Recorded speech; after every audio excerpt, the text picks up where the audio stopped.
Guys, this is me महिमान। मेरे साथ आज हम सॉल्व करेंगे वर्कशीट नंबर 33 जो कि 24 सितंबर 2021 के लिए है। क्लास 10th हिंदी की वर्कशीट हम सॉल्व करने जा रहे हैं। राम लक्ष्मण परशुराम संवाद, राम लक्ष्मण परशुराम संवाद के बारे में देखेंगे। तो राम लक्ष्मण परशुराम संवाद है क्या? जब राम जी लक्ष्मण जी के साथ दशरथ के महल में जाते हैं और वहां पर शिव जी का धनुष तोड़ते हैं, तो परशुराम जी को बहुत क्रोध आता है और वो वहां स्वयं उपस्थित हो जाते हैं। ठीक है, तो वहां पर लक्ष्मण जी में और परशुराम जी में कुछ संवाद होता है, बातचीत होती है और परशुराम जी अपना एग्रेशन प्रिटेंड करते हैं, लक्ष्मण जी भी अपनी प्रतिक्रिया देते हैं। तो इसी को राम लक्ष्मण परशुराम संवाद कहा जाता है। तो चलिए देखते हैं।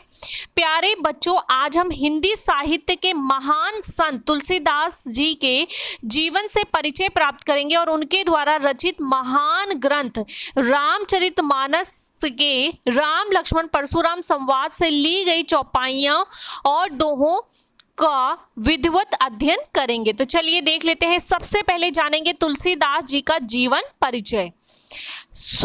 गोस्वामी तुलसीदास का जन्म सन 1532 में उत्तर प्रदेश के राजापुर नामक ग्राम जिला बांदा में हुआ था। उनके पिता का नाम आत्माराम दुबे और माता का नाम हुलसीबाई था। मूल नक्षत्र में जन्म लेने के कारण उनके माता पिता ने तुलसीदास जी का परित्याग कर दिया था।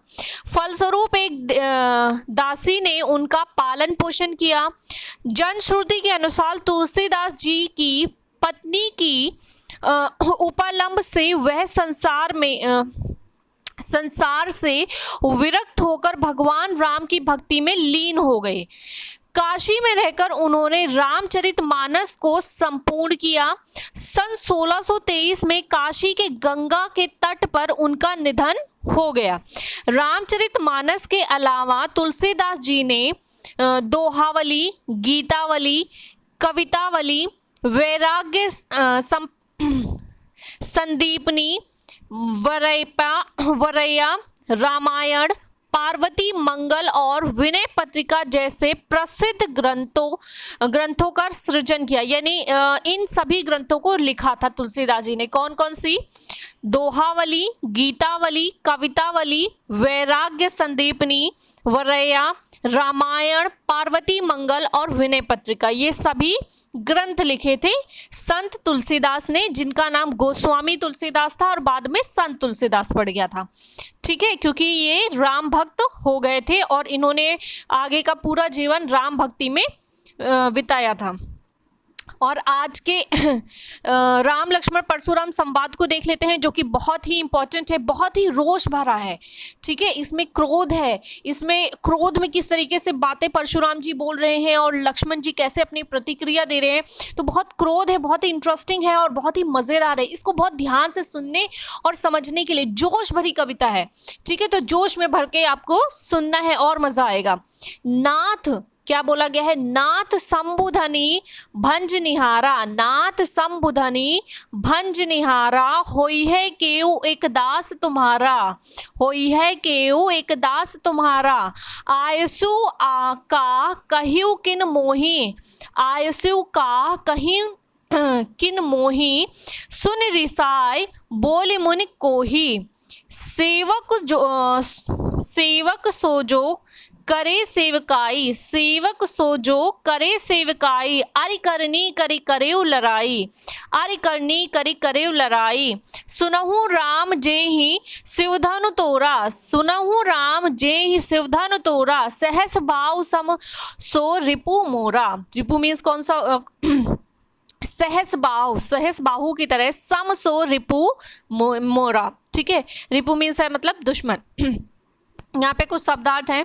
नाथ मीन्स है भगवान, शंभु मीन्स शिव, भंजन मीन्स होता है नष्ट करना, मोह मीन्स होता है मोह को, रसाई मीन्स होता है गुस्सा, सेवक मीन्स होता है दास या भक्त, अरि मीन्स होता है शत्रु और लड़ाई मीन्स होता है लड़ाई। ठीक है, तो चलिए इसके संदर्भ को, भावार्थ को देख लेते हैं। भावार्थ पढ़ेंगे तो आपको ज़्यादा बेहतर समझ में आएगा। सीता के स्वयंवर में आए राम ने जब शिव जी के धनुष को प्रत्यंचा चढ़ाकर तोड़ दिया तो उसे उससे शिव भक्त परशुराम जी अत्यंत क्रोधित हो गए और जब वे क्रोध में स्वयंवर सभा में पहुंचे तो श्री राम ने उनके प्रश्न का उत्तर अत्यंत विनम्र भाव से देते हुए बोले कि हे नाथ, ये हे नाथ कौन बोल रहा है? भगवान श्री राम बोल रहे हैं परशुराम जी से। हे नाथ, जिसने भी शिव जी के धनुष को तोड़ा है वह कोई आपका ही दास होगा, आपका ही दास होगा। यह सुनकर क्रोधी परशुराम और गुस्सा करते हुए बोले कि ऐसा आपने किस मोह में आकर कहा? सेवक वह होता है जो सेवकों वाले काम करता है, शत्रुता के कार्य करने वाले से तो लड़ाई होती है। ठीक है, तो परशुराम जी आगे बोले कि सुनो सुनो राम, जिसने भी शिव का धनुष तोड़ा है वह सहस बाहु के समान मेरा शत्रु है। ठीक है, ऐसा कौन कह रहा है? परशुराम जी, क्योंकि परशुराम जी शिव के बहुत बड़े भक्त थे और शिव जी का धनुष टूट गया था, इसलिए वो बहुत गुस्से में आ गए थे। और इसलिए क्योंकि भगवान श्री राम ने वो धनुष तोड़ा था तो इसलिए वो भगवान श्री राम से कहते हैं कि ये धनुष किसने तोड़ा है। और भगवान श्री राम रिप्लाई में उनको क्या बोलते हैं, जवाब में उनको क्या बोलते हैं कि हे नाथ, जिसने भी शिव के धनुष को तोड़ा होगा वो जरूर आपका ही कोई दास होगा। उन्होंने ऐसा क्यों कहा? क्योंकि शिव जी के धनुष को किसी मनुष्य के लिए तोड़ पाना असंभव था।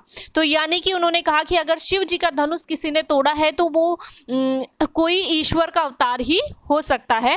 तो इसलिए उन्होंने कहा, भगवान श्री राम ने अपना नाम ना बता के सीधे उन्हें क्या बोला, उन्हें एहसास कराने की कोशिश की। बोला कि हे नाथ, वो कोई आपका ही दास होगा। तो उन्होंने रिप्लाई किया परशुराम जी ने कि वो मेरा दास नहीं हो सकता, क्योंकि दास तो दास वाले काम करता है और वो दुश्मन वाले काम नहीं करता। उन्होंने ऐसा क्यों बोला? क्योंकि शिव जी का धनुष टूट गया था और शिव जी के वो भक्त थे। ठीक है, तो चलो अब उपरोक्त के आधार पर कुछ प्रश्न हल कर लेते हैं। तो प्रश्न उत्तर देख लेते हैं। आज का पहला प्रश्न है, तुलसीदास जी द्वारा रचित ग्रंथ नहीं है, कौन सी ग्रंथ नहीं है? तो विनय पत्रिका है, गीतावली भी है, कवितावली भी है, सूर सागर नहीं है। तो इनके द्वारा कौन सी ग्रंथ है जो नहीं रची गई है? तो वो है सूर सागर। प्रश्न नंबर 2 है, तुलसीदास जी का जन्म हुआ था, कब हुआ था? 1232 में, 1332 में, 1432 में या 1532 में? तो यस, 1532 में हुआ था तुलसीदास जी का जन्म उत्तर प्रदेश के बांदा जिले में। अब हम बात करते हैं प्रश्न नंबर 3 की। सीता के स्वयंवर में टूटने वाला धनुष किसका था? सीता के स्वयंवर में टूटने वाला धनुष किसका था? शिव का था, जनक का था, दशरथ का था या इनमें से कोई नहीं? तो जी हाँ, ये धनुष किसका था? भगवान शिव का था। इसलिए ए ऑप्शन करेक्ट हो जाएगा कि सीता के स्वयंवर में टूटने वाला धनुष शिव का था। सहस बाहु किसका शत्रु था? शिव का, राम का, परशुराम का या लक्ष्मण का? किसका शत्रु था? तो यस, बिल्कुल सहस बाहु शत्रु था परशुराम जी का। किसका शत्रु था? परशुराम जी का। इसलिए थर्ड ऑप्शन करेक्ट हो जाएगा। इसी के साथ आज की वर्कशीट होती है कंप्लीट। नीचे आपको दी गई है गतिविधि। आप अक्सर दोस्तों के तमाम तरह की बातचीत करते हैं। किसी घटना या मुद्दे पर किसी साथी के साथ होने वाली अपनी बातचीत को संवादों के माध्यम से लिखिए। यानी आपने अपने किसी भी दो फ्रेंड्स को आपस में बात करते देखा हो या आपकी किसी फ्रेंड से कोई कॉन्वर्सेशन हुई हो, तो उसी कॉन्वर्सेशन को आपको लिखना है। ठीक है, कि मैंने ये कहा, फिर उसने ये कहा, फिर मैंने ये कहा, फिर इसने ये कहा, इस तरीके से। ठीक है, तो इसी के साथ वर्कशीट होती है कंप्लीट। आई होप आपको समझ में आई होगी, आपने एंजॉय किया होगा। वीडियो पसंद आई है तो वीडियो को लाइक, शेयर और चैनल को सब्सक्राइब करना बिल्कुल ना भूलें। साथ ही आप हमें ज्वाइन कर सकते हैं हमारे चैनल मुदिता IAS वॉरियर्स को टेलीग्राम पर भी, और वहां के हैंड रिटन नोट के द्वारा भी आप अपनी वर्कशीट को कंप्लीट कर सकते हैं। मैं हूं महिमा और आपसे लेती हूं विदा। जल्द ही मिलूंगी आपको नेक्स्ट वीडियो में नए टॉपिक के साथ।